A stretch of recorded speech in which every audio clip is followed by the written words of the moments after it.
Right. I think we can start. I would like to welcome everybody to these conversations on global challenges on the occasion of Human Rights Day 2021, which is tomorrow, of course.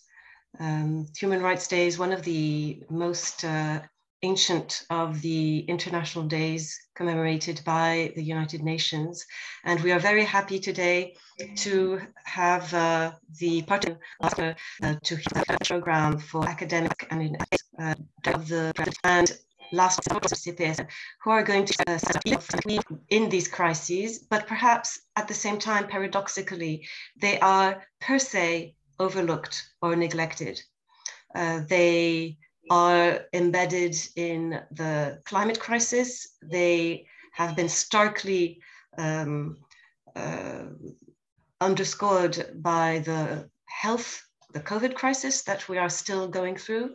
They have become impossible to overlook in the terrible geopolitical crises that we are currently going through. And all these are intertwined.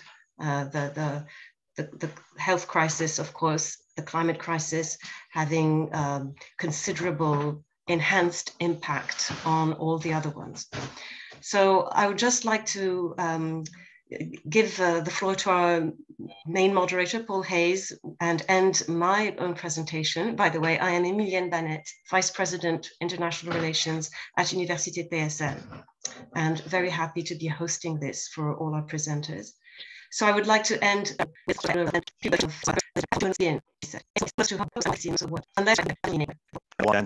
at the George Week. It's a real struggle. Our side of these types of struggle through cultures, across borders, in this case, across generations. And it's through this understanding that we're better able to form coalitions and develop solutions. Today's presentation begins with something a little unique, which is a student deliberation. The students have been tasked with tackling a topic. What is the greatest human rights challenge facing Generation Z? I'll now turn it over to Cynthia Yu, the president of the GW Debate and Literary Society, who will serve as the moderator for this portion of the program. Cynthia? Thank you so much, Paul, and thank you to PSL for having us. Hello, everyone. We're so honored to be a part of University PSL's Human Rights Under Fire event. We're going to start off with a debate between students from the George Washington University and PSL, where students from Generation Z, as Paul said, have been asked to deliberate what is the greatest challenge in human rights for our generation.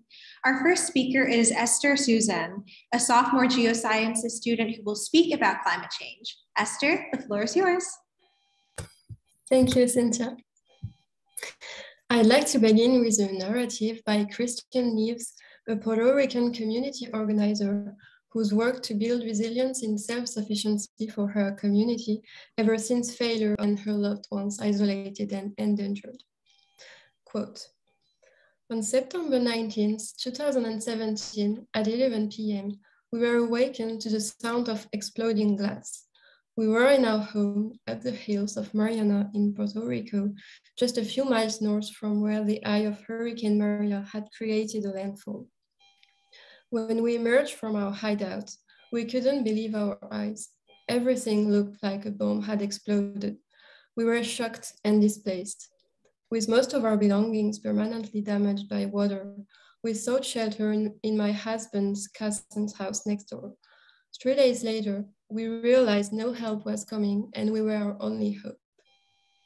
This is a reality of millions of people each year who lose homes and livelihoods to climate change related extreme weather events.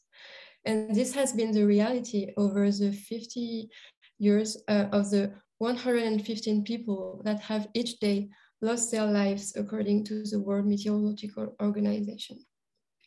Climate change is not simply an environmental challenge of decarbonization and shifting our productive patterns. It is a catalyst that reveals in paradigm made of wind, water, and fire are never fully natural. They hit the neuralgic points of existing structures. Rather than giving everyone their fair share, they reproduce and exhibit layers of discriminations built on the result of years of corrupt and socially unfair public policies. They isolate those who were already in the margins. Climate change as a factory of disasters is fundamentally a problem of social and environmental injustice. The war that humanity has not yet stopped to wage on the environment is an attack on cornerstone human rights, such as safety and the pursuit of happiness. Everyone needs the opportunity to learn to receive their fair share of global wealth and to be able to move away from poverty and danger. But before and after all of that, everyone needs a place to stay. Everyone needs a home, a place to study, a place to work, a place to live, a place to sleep. If those places are burning, overflooded, stormed by insects or animals seeing a natural habitat that's being destroyed, how would any of the things talked about by my colleagues help them? When Katrina did hit New Orleans, the Superdome stopped being the home of the New Orleans Saints. It became a shelter. As in all wars, it is the already marginalized people who suffer the most. According to the World Meteorological Organization, more than 91% of the deaths due to climate change disasters occurred in developing countries. As in all wars, it feeds on injustice. This war on the environment will force more and more people to be in a constant state of alert as to whether the place they live in is safe or not. In today's debate, you'll hear that the greatest human rights challenge facing Generation Z is related to refugees or poverty or even education. But I think all these issues are just symptoms of the systemic threats posed by climate change. We are at war with the environment, and if we win this war, we're going to lose it all. Stop the war on the environment, make peace with human rights. Thank you very much. Thank you, Esther, for those excellent remarks. In light of the IPCC report that led the UN Secretary General to announce a code red for humanity, the climate crisis is without a doubt one of our greatest threats today. Up next, we have a junior international affairs and political science student from the George Washington University, Rush Patel. Rush will be using his time to speak about the refugee crisis. Rush, take it away. Thank you. I was afraid when it was calm. In our neighborhood, it usually became calm after the bombings. It's the hardest time. You check who passed away and who was injured. I felt safer when I listened to music, when I kept the TV on, so I didn't have to face the quiet moments. I felt better when I pricked myself with needles. The pain confirmed that I was alive. I was really afraid to die like my neighbors. This is the reality for Amina, a Syrian-Palestinian refugee, and many others across the world. As of 2020, the United Nations High Commissioner on Refugees, also known as UNHCR, reports that there are 26.4 million refugees across the world. These displaced peoples constitute more than 1% of the world's population. However, more often than not, our perceptions and conversations around displaced peoples are bound to numbers and images of suffering. Today, I have come before you to argue that the greatest human rights challenge and the greatest crisis affecting our generation, our world, and our futures is the refugee crisis. The refugee crisis has been overtaken by Western narratives that conflate these displaced peoples as numbers, as victims, as mere tales of one-dimensional pity and sorrow, according to UN photographer Brian Sokol. Refugees are much more than that. They are mothers, fathers, brothers, sisters, teachers, doctors, lawyers, entrepreneurs, and most importantly, they are humans. In order for us to understand the true gravity of this crisis, we must look beyond the stereotypes and the numbers. We must humanize the crisis. To understand the global refugee crisis, we must understand the classification of refugees. According to the 1951 Refugee Convention, a refugee is someone who is unable or unwilling to return to their country of origin owing to a well-founded fear of being persecuted for race, religion, nationality, membership of a particular social group, or political opinion. Moreover, the refugee classification is reserved for those who have crossed an international border. Refugees experience immense amounts of pain, suffering, violence, and trauma. The impact of these harms is even greater in children below 18 years of age, who make up almost half of the forcibly displaced people across the world. Young people across the world are suffering and make treacherous journeys with the hope of reaching safety. They're suffering as they are stuck in temporary encampments. They are suffering as they are lost in the international legal system. These young people are our future leaders. And the longer we keep them in these situations of displacement, the quicker they will become forgotten and merely another statistics. Furthermore, we must analyze the concept of the border and its relationship to the idea of universal human equality. As the international political system is defined by the concept of state sovereignty, borders have become weaponized as tools of exclusion. While I'm not defending the concept of open borders, I am here to make us think about how we can engage in a more inclusive border logic. An approach of inclusivity requires global cooperation and commitment, where we work together to go beyond just providing humanitarian assistance and letting refugees into our countries. If we are to solve this crisis, we must go beyond doing the bare minimum. We need a new vision, a vision of empowerment. While providing refugees with clothing, blankets, food, and shelter is extremely important and critical to the emergency phase of the crisis, we must also give them a pathway out of the system. This looks like providing children to a quality education, connecting communities of refugees to electricity, and giving them access to capital and banking, all as a means of giving these people a way to get plugged into the global economy. If we combine our humanitarian assistance with opportunities for economic mobility, we can transform this part of the world's population into productive members of our society. If we do this, then we will most likely see a reduction in the number of displaced peoples in the future. However, if we leave this crisis in its current state, it will continue to grow, it will continue to harm innocent people, and it will continue to reinforce the notion of a forgotten population. In today's dialogue, you will hear about the global issues of climate change, education, and poverty. However, I believe that the global refugee crisis is the greatest human rights challenge facing us today, because many of the harms my peers will outline impact refugees the hardest, whether it's poverty, hunger, access to clean water, access to a quality education, health and well-being, or gendered violence. More often than not, refugees are facing all these challenges all at once. Thank you. Rush, thank you for your remarks. That was very moving.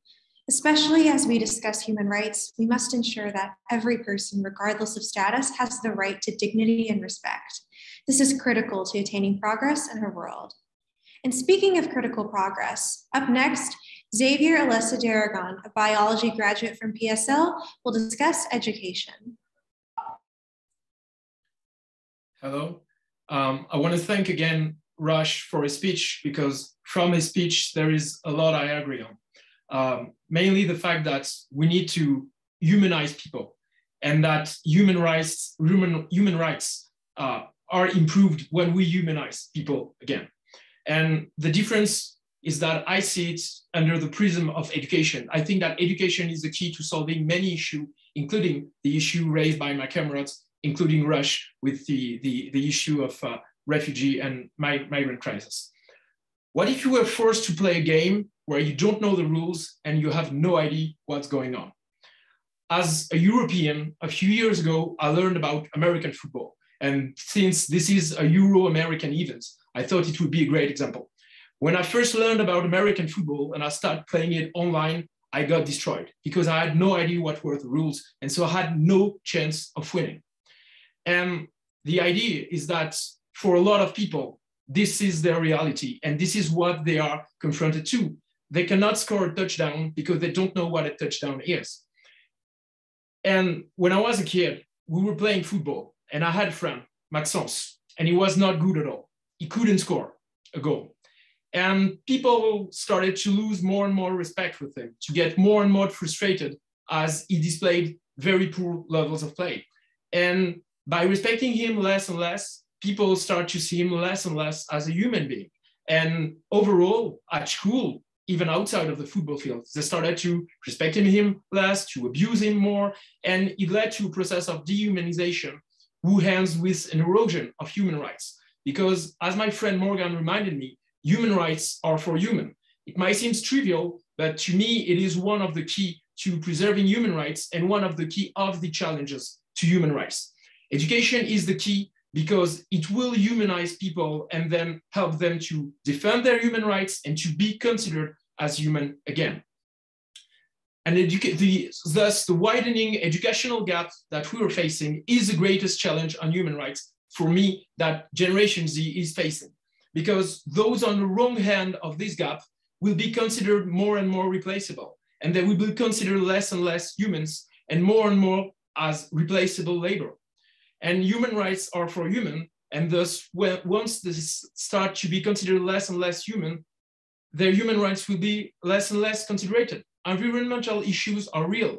But if you can't grasp what's going on, what are your chances of facing them? What are your chances of being able to deal with it, to contribute, to fight global warming?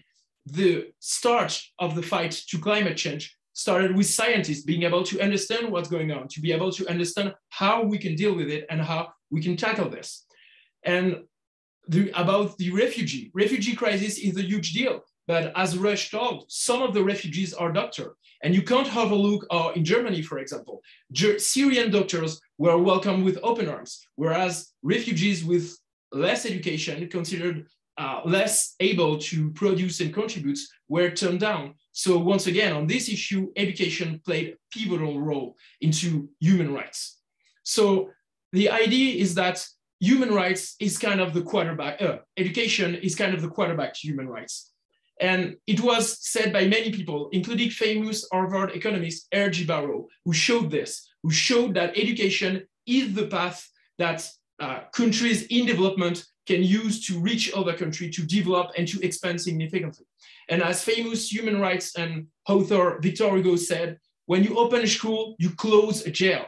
So the fastest, quickest, and most efficient thing that you can do to human rights is to open more schools and to invest more and more into education. Because when people start to get more easily replaced by algorithm, machines, automation, and these kind of things, people will start to look at them differently. And famous science fiction author Philip K. Dick titled one of his sci-fi novels, "Do androids dreams of electric sheep? One day, some people may start asking, shouldn't replaceable workers get replaceable rights? Because human rights are for humans, and humans can't be so easily replaced. So invest and push education, help people make more human than ever, and with more human rights than ever. So push education, which is the quarterback to human rights." Thank you very much. Xavier, thank you so much for your remarks on quality education, especially as you emphasize that it serves as the backbone for human rights. Our fourth and final speaker is Haley Knowles, a senior studying international affairs at the George Washington University.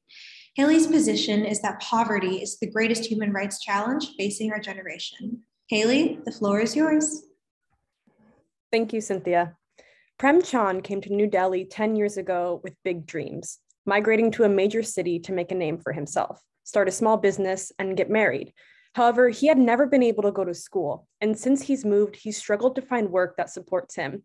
He says, "All that I own are the clothes that I'm wearing. I sleep on the footpath, and I have no one to share my pain with." Prem is just one of the billions of people around the world who live in poverty. According to UNICEF, nearly half of the world's population lives on less than $2.50 a day, and more than 1 billion people in abject poverty have less than $1.25. 22,000 children lose their lives in one day due to poverty. With so little money, people all around the world are unable to access basic services like medicine, education, water, and food, and every other aspect of life that you and I probably take for granted for every day. Because of this, I believe that poverty is the biggest human rights challenge of the 21st century. But what exactly is poverty? Although the numbers are shocking, poverty isn't simply a lack of income. A public policy paper from the University of Pennsylvania points to two central meanings of poverty. The first refers to an absolute standard of living, which is reflected in satisfying the minimum basic needs required for survival. The second is relative poverty, which is reflected in the income gap between the rich and the poor. For those who are facing the conditions of poverty, this definition spotlights itself in a real and insidious way every day when they don't know where their next meal will come from, or they don't have a shelter to call home. Economic hardships manifest itself in every corner of life, and the COVID-19 pandemic has only worsened this opportunity for those who are already facing these challenges. The World Bank reported that in 2020, global extreme poverty rose for the first time in over 20 years as a result of the pandemic.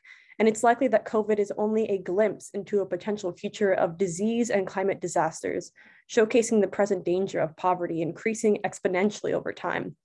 With the population set to grow to nearly 10 billion by 2050, growth mostly in developing countries means that the needs to address poverty will only continue to expand. Poverty is a violation of human dignity, and people all around the globe deserve an adequate standard of living. Poverty must be treated as a human rights issue because its roots didn't develop out of thin air.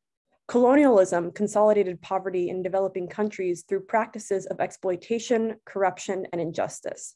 Countries like the United States, France, and other developed nations play a crucial role in addressing the root causes of poverty. Equitable development that is focused away from dependency and imperialism is the only way to lower poverty levels worldwide. And today, money directly equates to power. Generally, the more money you own means that you can access more resources and capital. And this includes the opportunity to affect political processes, which in turn leaves out a majority of the population that doesn't have this capital to have a say in decision-making processes around the world. And this only helps to exacerbate the gap between the rich and the poor, leaving no options for impoverished families. But why is poverty a bigger challenge than the other major issues presented by my peers, like climate change, migration challenges, and a lack of education? These challenges are real and they are dangerous. However, improving access to resources through poverty reduction provides a base level of protection that can mitigate all of these harms. Mahatma Gandhi once stated that poverty is the worst form of violence.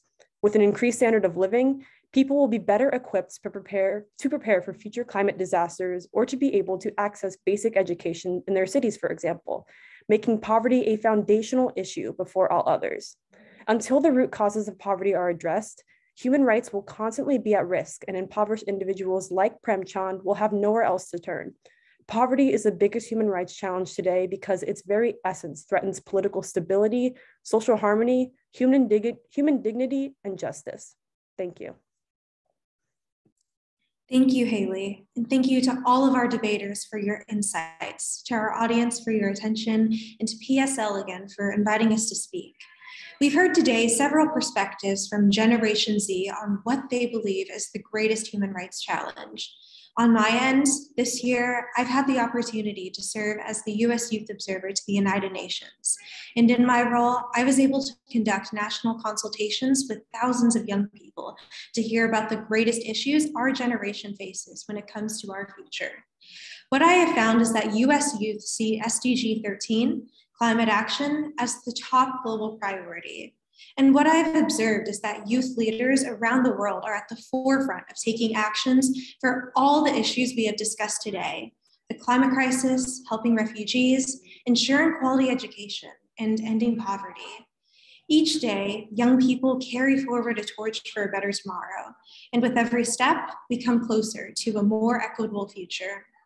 We're incredibly happy that University PSL invited leaders from our generation to speak about human rights. Thank you again, and we're looking forward to participating in the rest of the event. Thank you very much, Cynthia. And thank you to all of our student speakers for those thoughtful and provocative presentations. We'll now hear from speakers. Ambassador François, delegate for the floor is yours. Online, I'm just checking that you can hear me. Fine, good. We had some technical glitches earlier, so I'm double checking to be on the safe side. As you just said, Paul, I worked as the French ambassador for human rights for 4 years, from 2017 to 2021. And I am now in charge of climate change and ecology at the city of Paris in City Hall. I'm a diplomat by trade, and I have listened to your passionate speeches about the challenges that your generation faces.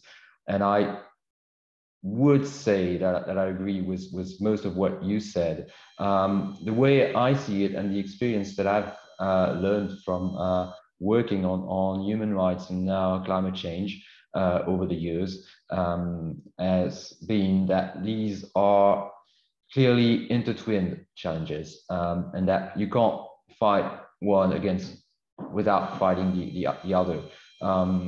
I'd like possibly to start by saying that, well, tomorrow, as Emilienne said, we will celebrate the International Human Rights Day on December the 10th, commemorating the signing of the Universal Declaration of Human Rights of 1948 that was signed here in Paris. But you might know or not know that December the 10th also marks the anniversary of the International Declaration on the Protection of Defenders that was signed also in Paris back in 1998 on the 50th anniversary of the 1948 declaration that was crafted by Eleanor Roosevelt, among others. And I think this is an interesting sign that human rights defenders now are one of our top priority in terms of fighting for a better world.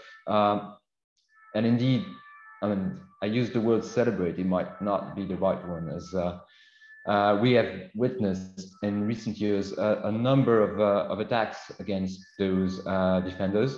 And I would suggest that the most recent and worrisome trend is that environmental activists are on the front line, and that they are the ones who are being targeted at the moment. Many of these defenders, I should say, are women, and many of them are indigenous leaders. I have met some of them in Glasgow last month during the COP26 summit. And let me tell you that they mean business.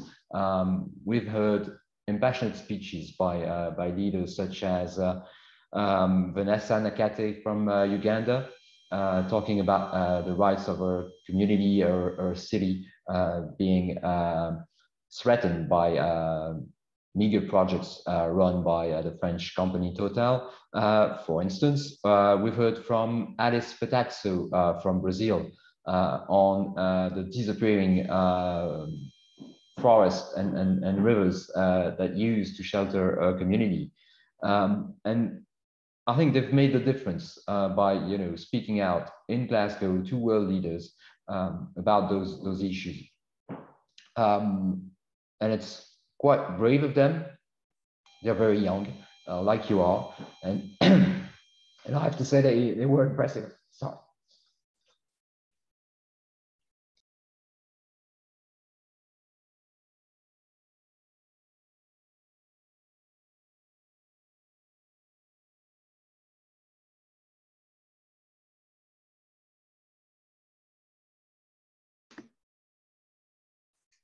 I think it's one of those technical problems.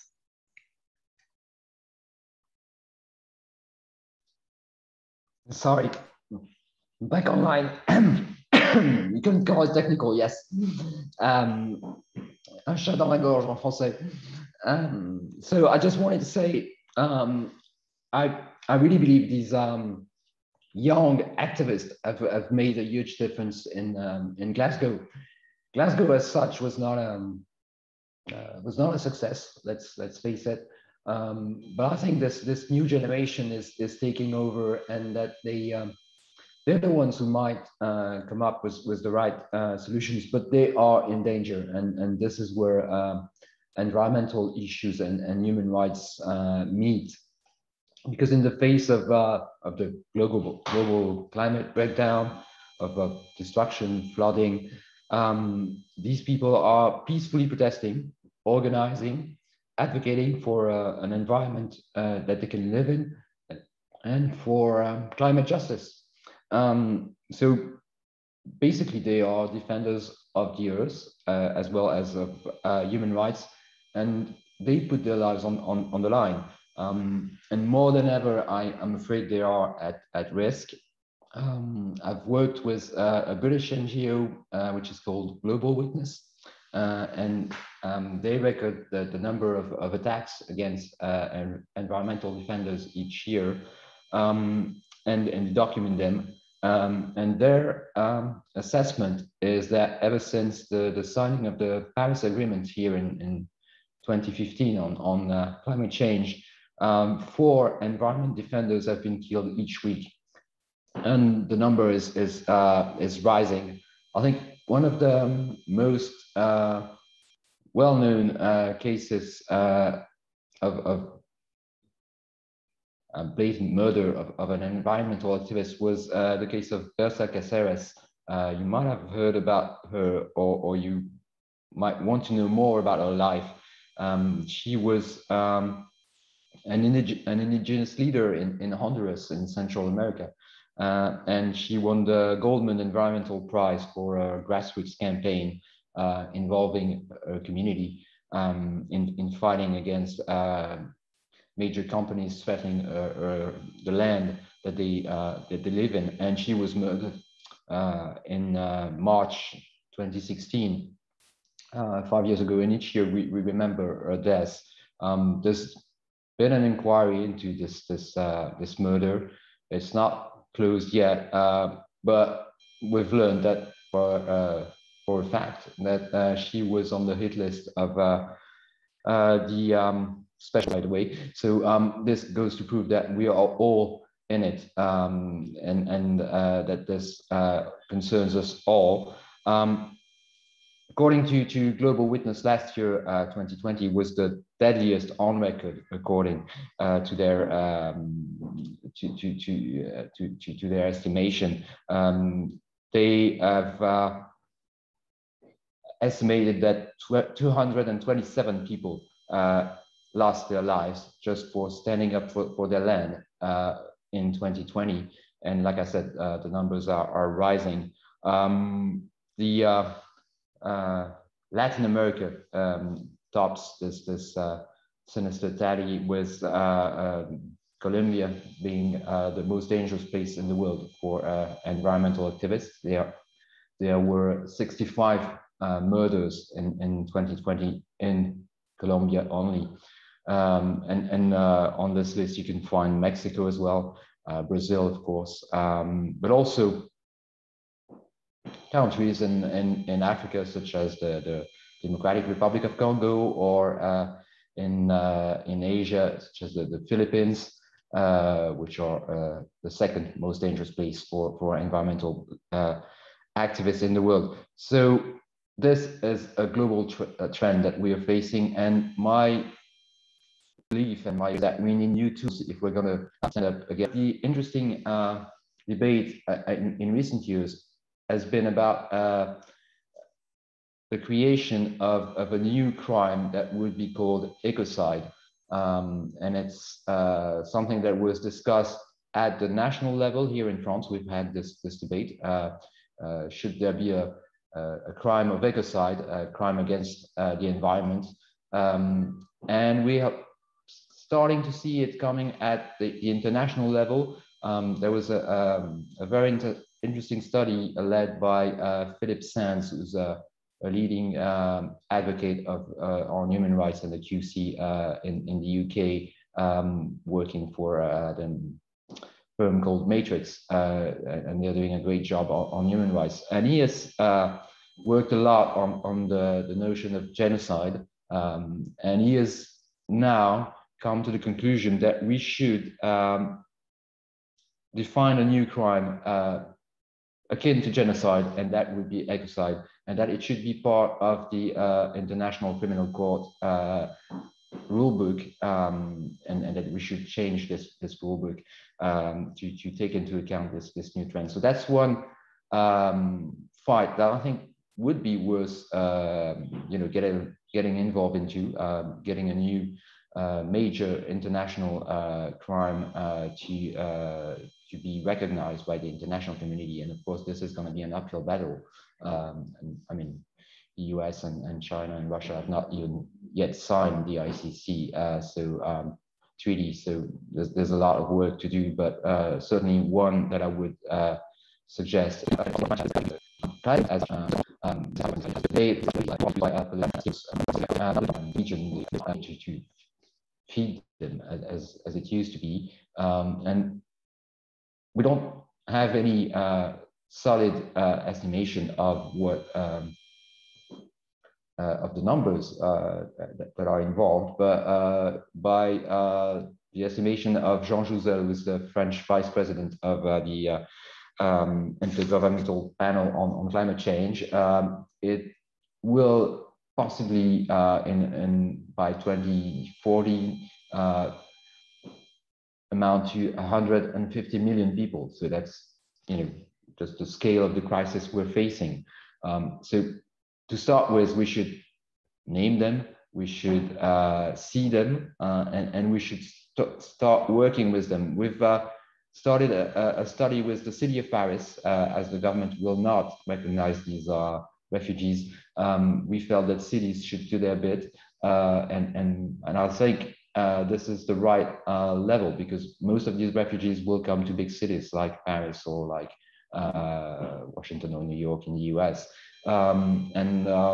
We've commissioned a study with the National Organization for Migrations, and we will work with the UNHCR on trying to start mapping where these refugees come from.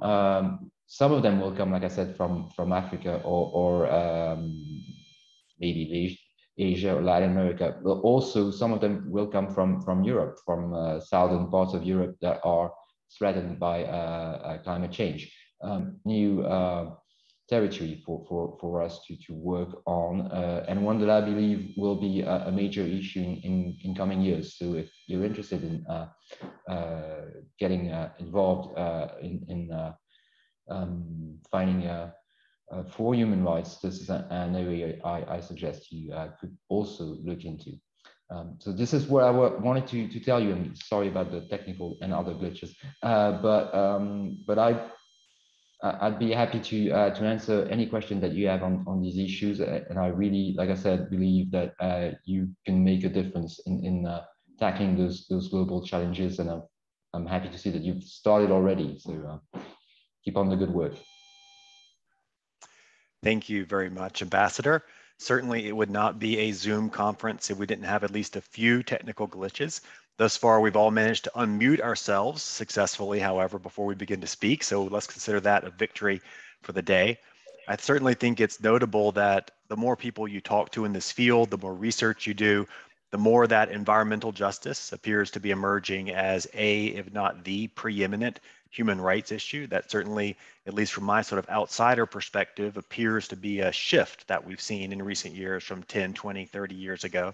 Maybe that's something we can talk about in the questioning period. But first, we're going to hear from our second featured speaker. Her name is So as the executive director of artist, introductory remarks would be on the promotion of academic and artistic freedom, on the defense of researchers and artists at risk, and on the various scientific solidarity initiatives that attempt to address this issue. So beyond the higher education and research community, this issue concerns, of course, the society as a whole. When researchers are repressed, it is the progress of science that is in danger. When artists are persecuted, it is the cultural heritage of humanity that is in danger. So beyond the higher education, so indeed, what would be the world if Albert Einstein, Claude Lévi-Strauss, Bertolt Brecht, Marc Chagall, Kandinsky, and so many others, if they had not found a country to welcome them on their route to exile? So because they nurture the critical thinking and the free thought, they question certainties and challenges, prejudices. Scientists and artists are the best bastions against obscurantism of all kinds, and they are also the first to be targeted by authoritarian regimes and fundamentalist groups. So history has been marked by the confrontation between the powers, political powers, religious powers, and the men and women of science, from Galileo, who was forbidden to teach Copernicus' thesis on the rotation of the Earth around the sun, and was condemned to abjuration and life imprisonment. Scholars and artists among the most eminent in our history had to flee from Francoism, fascism, Nazism during the 30s and 40s, and after from Soviet repression and dictatorships all over the world in the second half of the 20th century.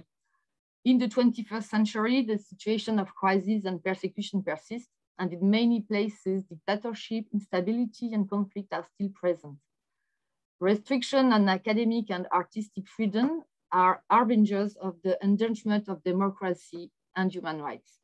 And there is a cause of concern when the Academic Freedom Index of the Global Institute for Public Policy states that 80% of the world population lives in countries, including democratic ones, where academics cannot exercise their profession freely, serenely, and independently. With regard to exile, certainly in the face of the staggering figure of 82 million refugees recorded by the case of academics or artists may seem anecdotal. In addition, academics who have benefited from training often have better incomes and easier living conditions than the majority of the population seem privileged. Scientists who are integrated in international networks seem to be preserved from the common path of exile by the most dangerous land and sea routes that have led so many migrants to their death in the Mediterranean Sea. But in fact, most of the candidates applying to the program, such as international positions, have to leave the country with one of them, Turkish academics, and who, like thousands of academics in Turkey, have been dismissed from his position and had to leave Turkey. And he left Turkey by the sea with only a small waterproof bag with his identity paper in it. So this year's free two-thing report by Scholar at Risk, I will come back on this organization later, which actually is being presented right now in another webinar. This report analyzes 330 attacks from August 2020 to September 2021 on higher education community in 65 countries and territories. So these attacks are carried out by government authorities, by extremist groups, but even sometimes by members of higher education and research communities. They take a variety of forms, including violent attacks on university, perceived as symbols of state authority or source of opposition to radical ideologies, wrongful imprisonments and prosecutions of scholars and of students, and attacks on organized and student and scholars expression. Afghanistan, Hong Kong, Russia, Belarus, Myanmar, Yemen. We have a long list of countries where these attacks have been perpetrated. The ongoing COVID-19 pandemic has also created new threats to academic freedom. The development of distance learning and online collaboration has increased the possibility of surveillance and created new vulnerabilities. And this attacks on individuals which limit that we underestimate the self-censorship. So thousands of academics are exposed because of their opinion, their political or trade union commitment, their minority status, but also because of the content of their research. For example, studies on Kurds in Turkey, studies on LGBT plus issues in Brazil, studies on climate change in Mexico. These issues are condemned by the authority, and the scholars are impeded to continue their work. So from January 2011 to August 2021, so during 10 years, Scholars at Risk reported 2,150 attacks on higher education and communities. That's a huge number. As for the artists, the Free Muse report, Free Muse being an international organization advocating for freedom of and artistic expression, this report documents 978 acts of violation of artistic freedom in 2020. 17 artists were killed, 82 were imprisoned, and 133 detained. So oppressing artists' voices has neither been stopped with the restriction of cultural events imposed following the outbreak of the COVID-19. So having painted this pessimistic picture, I would like to go back to the history of the scientific solidarity that has taken shape through the launch of initiatives to protect researchers. But I have some of them are very old roots. So these different initiatives take different shape, forms, according to the national context and the condition in which they were created. So either by ministry or public agencies, or either by civil society and foundation. So the oldest is the American Institute of International Education, which was created in 1919 to support academics collectively threatened by waves of repression from the Soviet regime. And in 2000, a permanent fund for researchers at risk, the Scholar Rescue Fund, was created, followed by a similar initiative for artists, the Artist Protection Fund. In the United Kingdom, the Council for At-Risk Academics, CARA, CARA was founded in 1933 after the expulsion of many leading academics from Germany's universities due to their ethnicity or political conviction. Over 80 years after, CARA is still working to help academics at risk. The third one, Scholars at Risk, was launched in 2000. It is based in the United States, and it has an international network of 540 higher education and research institutions working to protect and threaten the scholars and to promote academic freedom. And it developed many sections in many countries all over the world. And what is interesting, that it can be noted that while originally 80% of the researchers supported by SAR or Scholar Rescue Funds were placed in the United States, and 20% in the rest of the world, Donald Trump was reversed and had their initiative.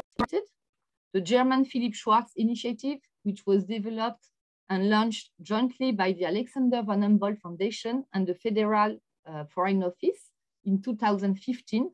And this initiative provides funding for up to 3 years to institutions that provide grants to researchers.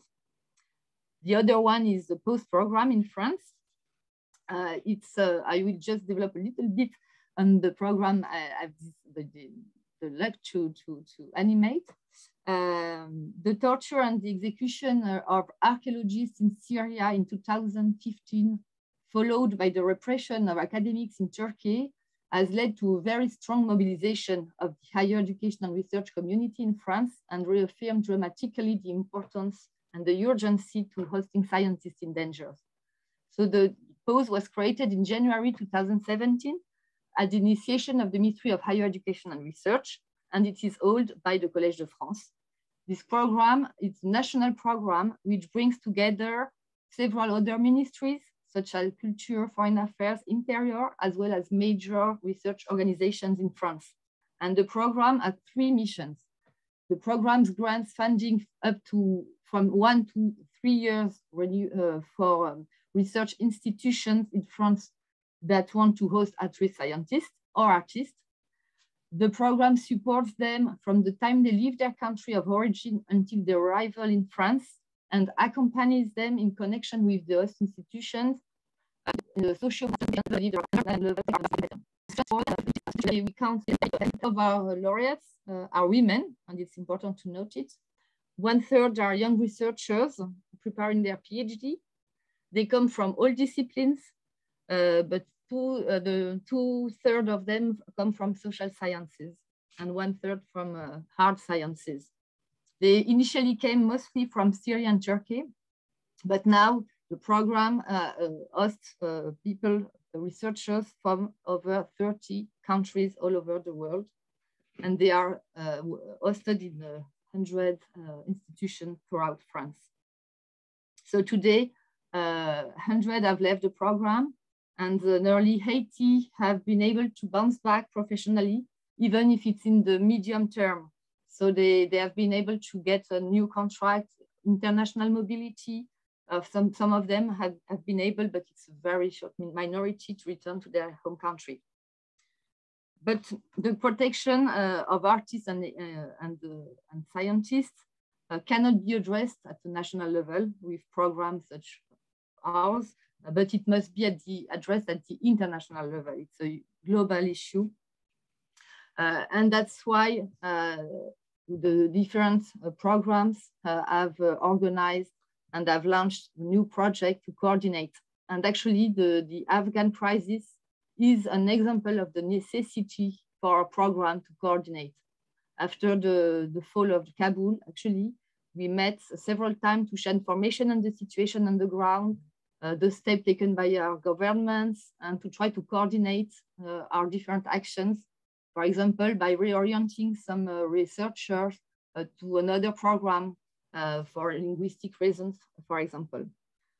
Beyond this bilateral relation, so we have an activity at the multilateral level, and we created some project. We launched some project at the European level with our partners for advocacy activities and to coordinate and to strengthen the coordination of the different activities in Europe. Let me just conclude with one story which embodies pause and the different programs' vocation. It's the story of Omar, who is an Iraqi scholar from Mosul, where he created a blog called Mosulai. And this blog detailed the abuses of ISIS during its occupation of the city. In doing so, he put his life at danger, of course. He was anonymous. Even his mother did not know his activity. And he has to change location very frequently. And actually, his blog was one of the main sources of information for the media. And finally, he had to flee Mosul and was supported by SAR and by PAUSE. He joined France in 2017. He came to EHESS, which is like an university in France, to do his PhD thesis. And since he has been invited in several times to American universities, international conferences to testimony his activity. And today he is integrated into research projects and has found a position and is actively working on the reconstruction of Mosul University. And that's the ambition of the program, to give the chance to the scholars to be able to reconstruct their country once, to be able to reconstruct their country. So thank you. Thank you, Laura, for your presentation. It's really a reminder that what we're doing here today, gathering to exchange ideas and research, is really something that we shouldn't take for granted. It's a real privilege, and it's a privilege that needs to be supported internationally. We now have time to open the floor for questions. We're going to begin with questions of our featured speakers from our student presenters, and then we're going to turn to questions from our audience. If you're in the audience, we would ask that you add your questions to the chat while we're answering this first wave of questions, and we'll take them in turn as we have time.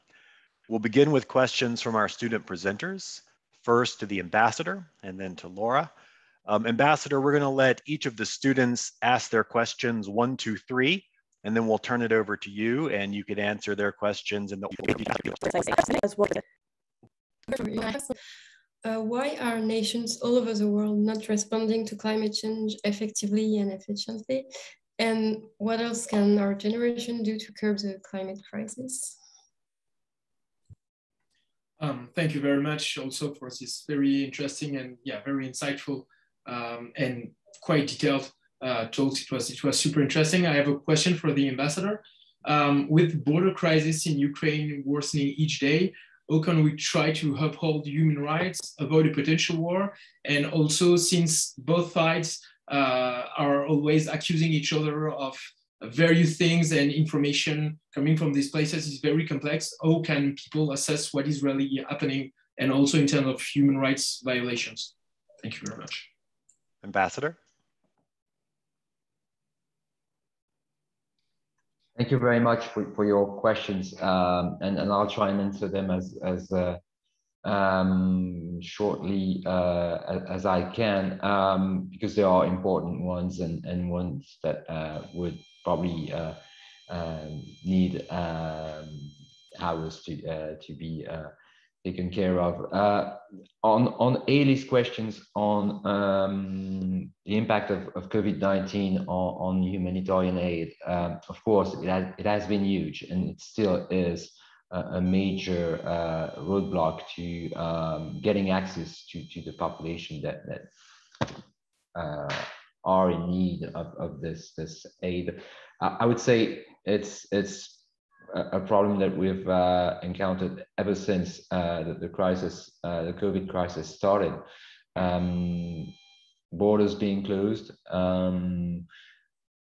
whole areas actually being shut off from the rest of the world, meaning we don't know what's happening in places in China, in Xinjiang, for instance. It was already very difficult to reach this part of China. It is getting even more difficult at the moment. Places in Africa, we have a huge humanitarian crisis developing in Ethiopia, but the international agencies are facing huge problems to get permission to reach those populations. Of course, this is not new. I mean, we've had, sadly, tragic examples of humanitarian crisis in Ethiopia. The fact that we're back to square one after what happened in the 80s in Ethiopia is a tragic reminder that we can never let our guard down on those issues. And I'm afraid COVID has had an impact in slowing things down when there's a humanitarian crisis developing, as we know there is one in Ethiopia at the moment.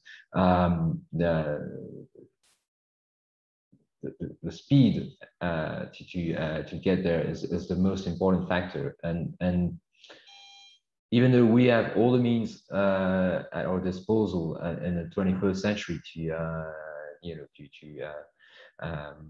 transport food or aid to those places, it is getting very difficult because some governments have used the crisis to clamp down on civil society and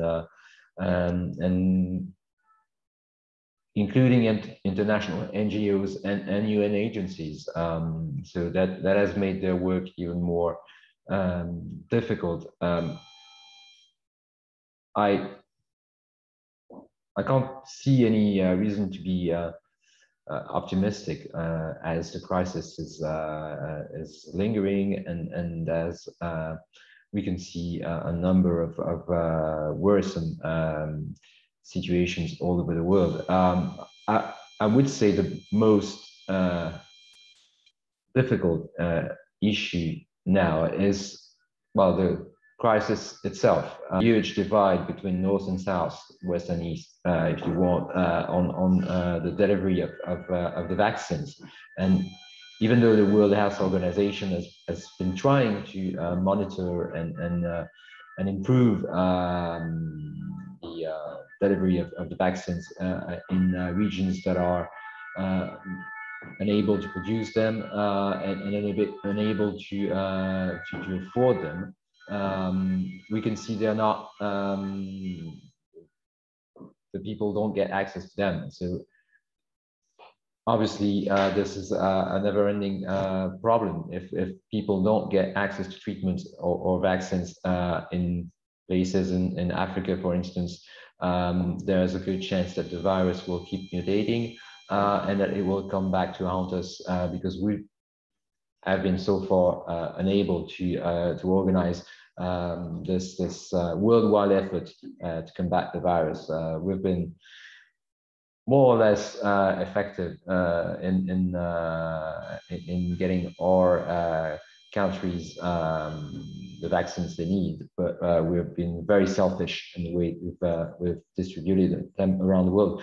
And places like Tunisia, for instance, which is a country that has a pretty good health system, it has led to a huge crisis, and we had to send vaccines in a rush. So again,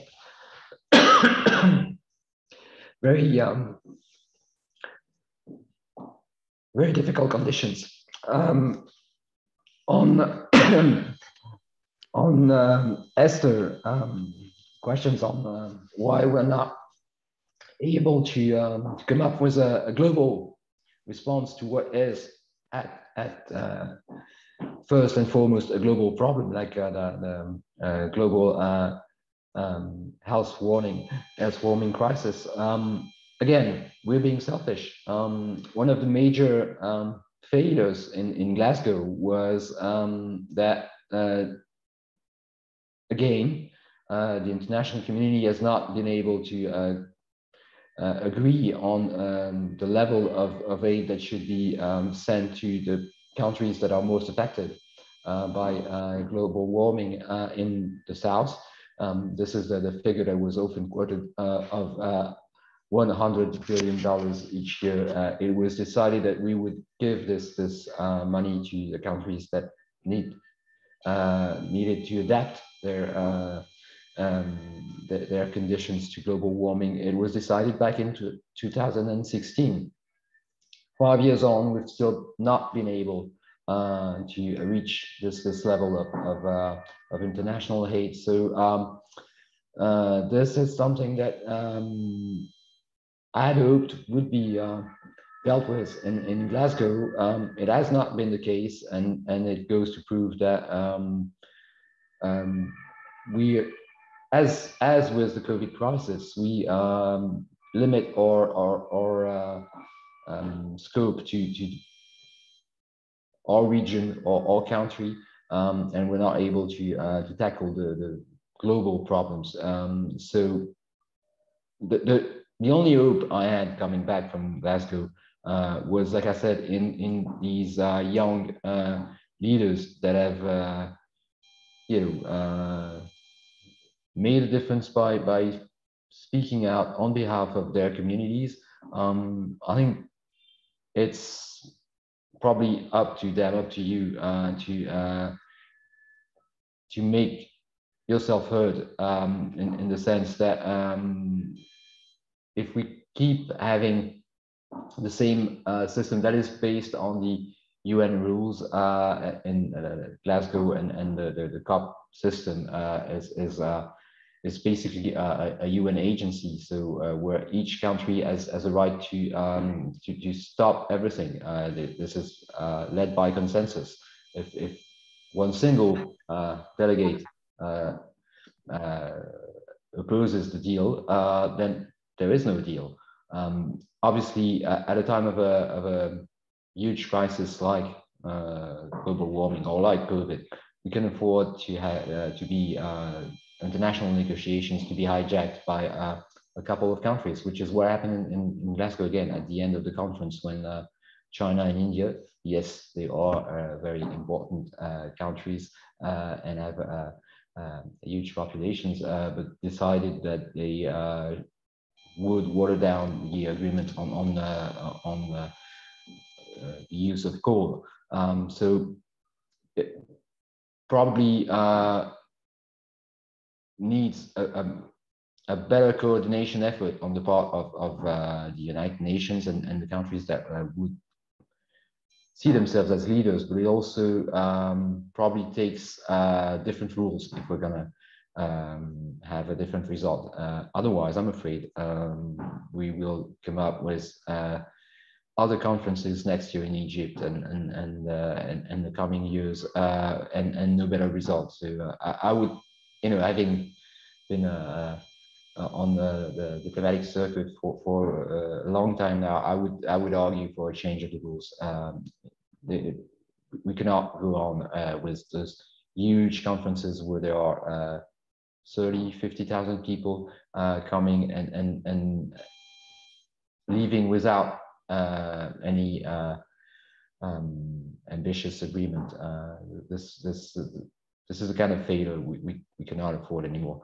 And on Xavier's questions on the border crisis in Ukraine, between Ukraine and Russia, well, again, not an easy one. We've seen that diplomacy can still help to cool down such crisis, and the talks between Vladimir Putin and President Biden probably, I think, given us a bit of time to react. But again, the trick is that we're not playing again along the same rules. Most international observers, or some of them, like to compare Vladimir Putin to a chess player, one that makes moves way ahead of time and that calculates the risks, and that is very good at this. I kind of agree with his now opponent and former chess world champion, Garry Kasparov, and he said, I can't agree with this statement. When you play chess, there are rules. And the fact is that Vladimir Putin knows no rules or will discard them if he feels like it. So this is making the negotiations very difficult in Ukraine and in the region with other crises such as Belarus. I, for Ambassador, one, yes. I hate to interrupt, but just to let you know, we're near the end of our time. So, and we want to make sure we have questions for Laura. So just to alert you to that. Thank you. So I'll just conclude on that one by saying sanctions, sanctions, sanctions. They work. Thank you. We will now move to our final questions. These will be for Laura. Cynthia and Rush, I believe you indicated that you had questions, so we'll let you present them and Laura will ask you to respond. Perfect. Thank you so much.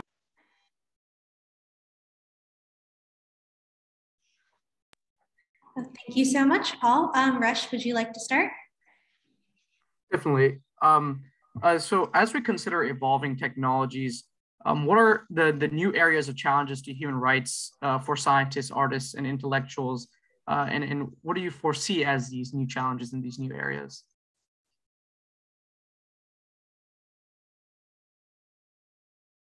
Perfect. And my question is, what do you think is the next on the current informal international network of programs such as PAUSE that our generation ought to take to support scholars in exile?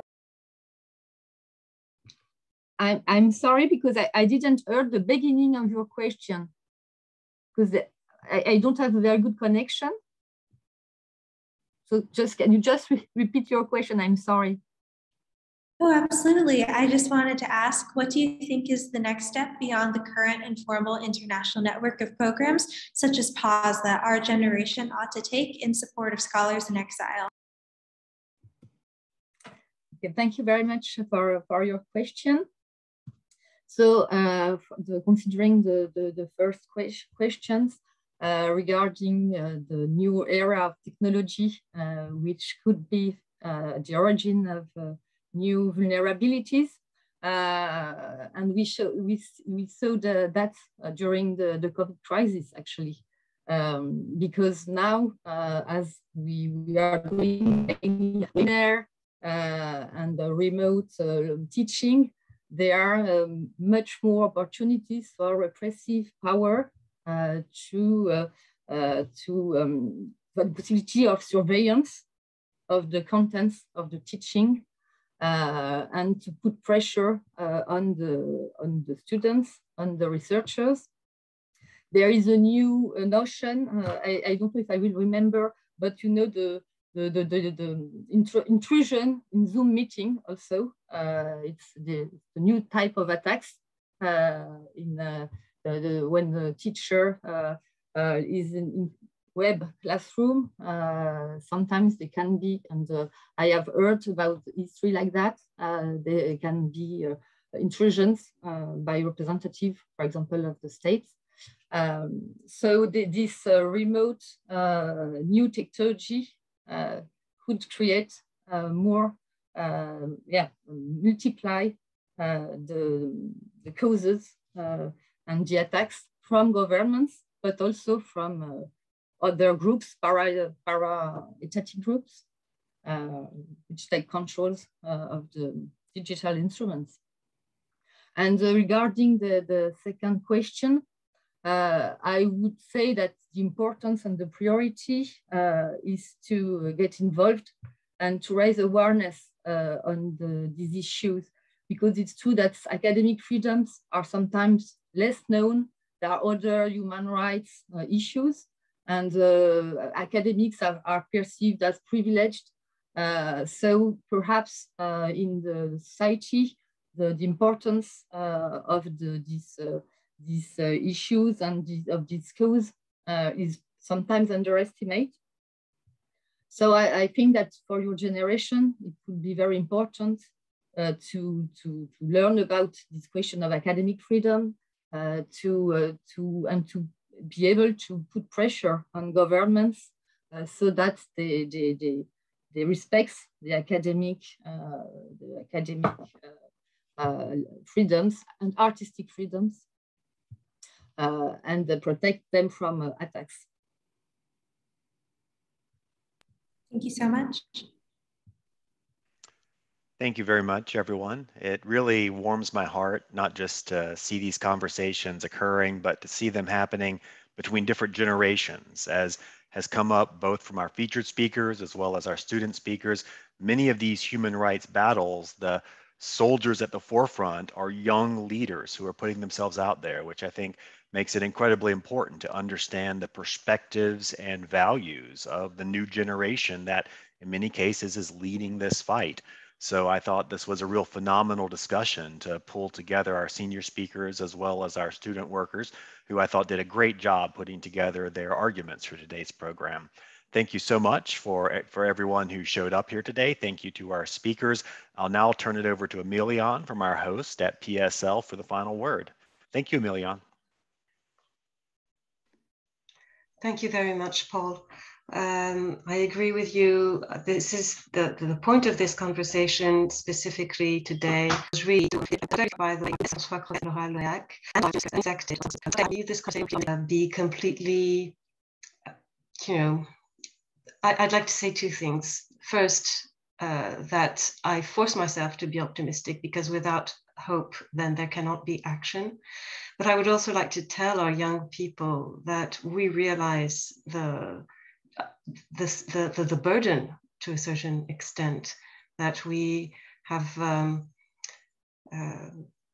knowingly or not put on their shoulders. To leave this stating that we have hope in them is both very positive, but also quite daunting for them, I imagine.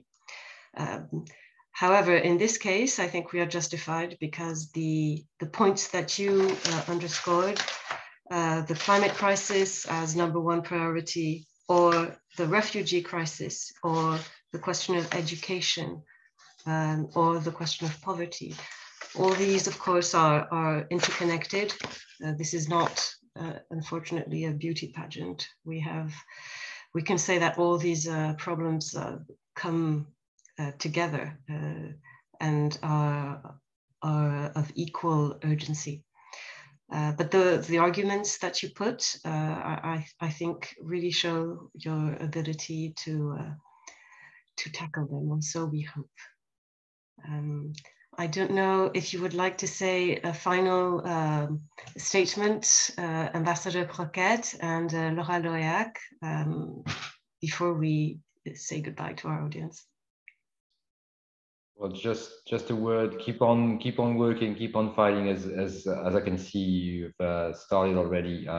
We really need your involvement, and if there's anything we can do to help, give us a shout. And I will say we leave this webinar not very optimistic on the situation, but very optimistic regarding your involvement and your commitment on this issue. So in fact, at the end of the day, we will quit this webinar optimistic for the future. Thank you very much. Thank you once again to the George Washington University for their cooperation in organizing this event, to all our participants and speakers. And you. Bye.